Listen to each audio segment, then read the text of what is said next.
Scientism and Science's Unlimited Domain. The logical positivist Rudolf Carnap, 1891 to 1970, deemed science's domain to be unlimited. His position perfectly captures what critics later called scientism. So it must be said that the term scientism is often used as little more than a term of abuse. This essay asks questions about science's domain. It's also about whether or not many non-scientific questions, at least the debated ones, can ever be answered. In other words, are many religious, philosophical, aesthetic, ethical, etc. questions unanswerable? Alternatively, are my own questions about questions an implicit, perhaps explicit reversion to some new kind of logical positivism? When we say that scientific knowledge is unlimited, we mean there is no question whose answer is in principle unattainable by science. Rudolf Carnap. Many people are shocked by the position advanced by Rudolf Carnap, 1891 to 1970 above. Or at least they're shocked by similar positions expressed by other philosophers and scientists. Some philosophers are shocked too. William P. Alston, for example, wrote in his paper, Yes, Virginia, There is a Real World, that it was a piece of outrageous imperialism to believe or claim that scientific knowledge is the only kind of knowledge, or that only the sciences can answer certain relevant questions. On the other hand, many other people will strongly support Carnap's position, at least in various qualified ways. In any case, the opening passage perfectly captures the or a logical positivist position, see logical positivism, as it was expressed in the late 1920s. This was published in Carnap's 1928 book Der logische Aufbau der Welt, The Logical Structure of the World. Carnap's words also perfectly capture what people now take to be scientism. When Rudolf Carnap's words above are quoted, they're done so almost exclusively in relation to what the authors call scientism. Consequently, these words have been quoted many times, see here.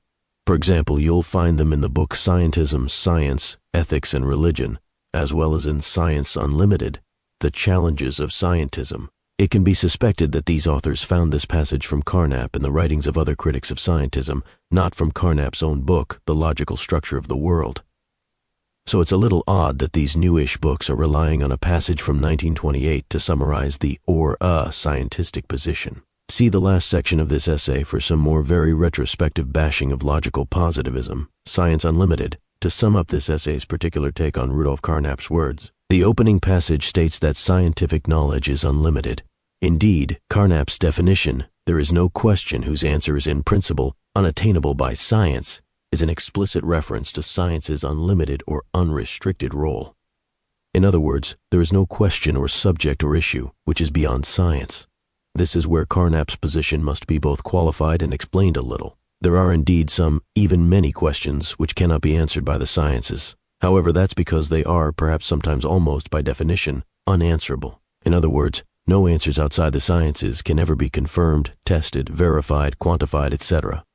Consequently, they're never conclusive. Indeed, it's that lack of conclusiveness which takes such questions, or even their answers, beyond science. Now, some critics of scientism may freely acknowledge this. That is, they may admit that some of the questions which the sciences can't answer aren't unanswerable by any other discipline either. However, that isn't usually the case. Many people believe that their own chosen religion, philosophy, or theory can indeed answer such questions. It's just that the sciences can't. So can we ever know that an answer has been provided by religion, philosophy, etc.? History has often shown us that this isn't the case. Thus, the questions which are answered by non-scientific domains aren't really answered by them at all. They remain in perpetual dispute. Such is the case with most, even all, religious, philosophical, political, aesthetic, etc. answers to those questions which aren't, or which can't be, tackled by the sciences. All that said, this isn't simply a scientific take on possibly unanswerable questions. There are many other ways to approach this issue. Take the American English philosopher Gordon Park Baker, 1938 to 2002, in his Phi-Iota Lam, Dal Macron Sigma Macron Phi-Iota Alpha, Epsilon Iota Kappa Meganu, Kappa Phi-Iota, Epsilon Iota Delta Macrons, which can be found in philosophy in Britain today. Baker wrote, "We should make serious efforts at raising questions about the questions commonly viewed as being genuinely philosophical. Perhaps the proper answers to such questions are often, even if not always, further questions. All sorts of questions have been deemed to be profound, deep, and worthy of serious thought. These questions are usually also deemed to be beyond science, so perhaps it's just as important, and indeed just as philosophical, to ask questions about these questions, or as Gordon Baker put it, the unexamined question is not worth answering. Baker added, to accept a question as making good sense and embark on building a philosophical theory to answer it is already to make the decisive step in the whole investigation. Note that those words aren't the views of a scientist. They aren't part of science either. Relevantly, Gordon Baker's positions certainly aren't scientific, so perhaps these particular questions about questions are partly Wittgensteinian in nature. Indeed, Baker makes more Wittgensteinian points in the following passage. To suppose that the answers to philosophical questions await discovery is to presuppose that the questions themselves make sense and stand in need of answers not already available. Why should this not be a fit subject for philosophical scrutiny? Carnap and other logical positivists, that is, well before Gordon Baker, did believe that these non-scientific questions were a fit subject for philosophical scrutiny. And, since then, such questions have been scrutinized by other philosophers too. If not science, then what?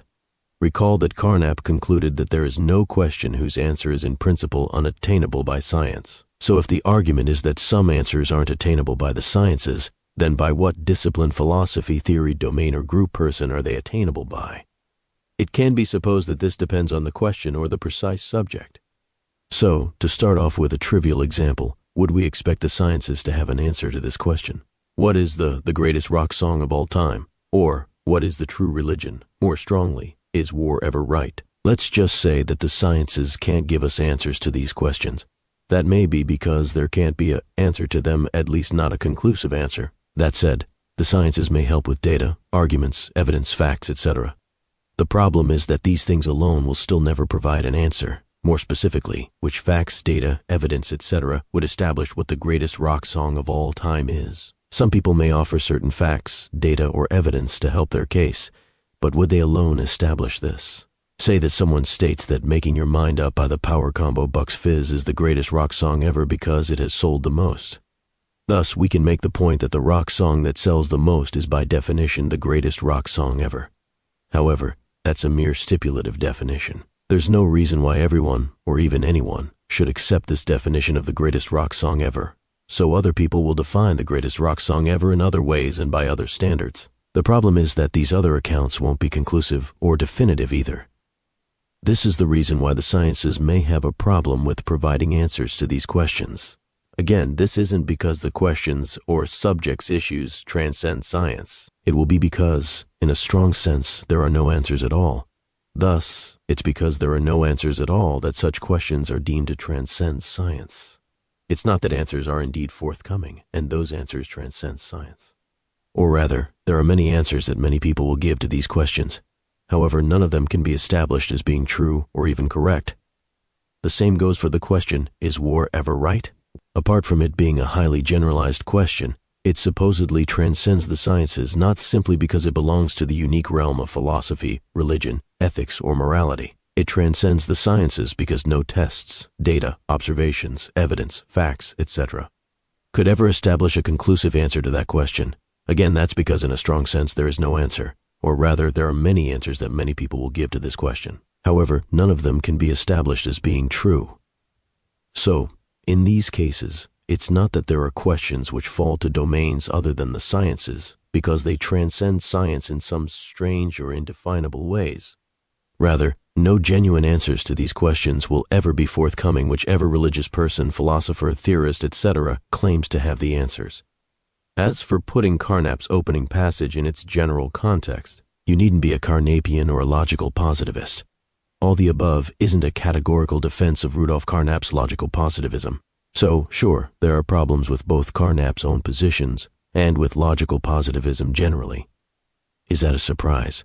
For example, it's easy to find Carnap's views about the extremely circumscribed role of philosophy to be a little off-putting. The same can be said about Wittgenstein's positions on philosophy from the 1920s to his death in 1951. Similarly, Carnap's views on the immediately given and how such a thing was once believed to provide the fundamental basis of science seems a little old-fashioned today. That said, perhaps most, or even all, philosophical positions from the 1920s seem a little old-fashioned today. Similarly, perhaps almost all philosophical views from today will seem a little old-fashioned at the beginning of the 22nd century, and probably long before that. What's more, There are problems with other philosophical movements and positions from the 1920s and beyond, just as most other people will have problems with other movements and other positions from that period and beyond. What's more, it was former logical positivists, the admirers of logical positivism, and those philosophers who were very sympathetic to science who, to be rhetorical for a moment, destroyed logical positivism. In other words, religious or spiritual commentators, idealists, postmodern philosophers, post-structuralists, etc., didn't destroy logical positivism. Rather, these people simply sneered at logical positivism long after philosophers such as Quine, Popper, Putnam, Strawson, Goodman, Ayer, etc. had already dealt with many of its flaws. In other words, many religious, postmodernist, post-structuralist, idealist, etc. critics of logical positivism simply picked up the crumbs which had been left for them by those aforementioned philosophers, all of whom were very positive towards science generally. To sum up, what the logical positivists wrote and claimed from the 1920s to the 1940s is gone over with a fine-tooth comb by self-styled advocates of anti-scientism. To such critics, then, it's as a movement which took wrong turns and claimed things which can be disputed. My Flickr account.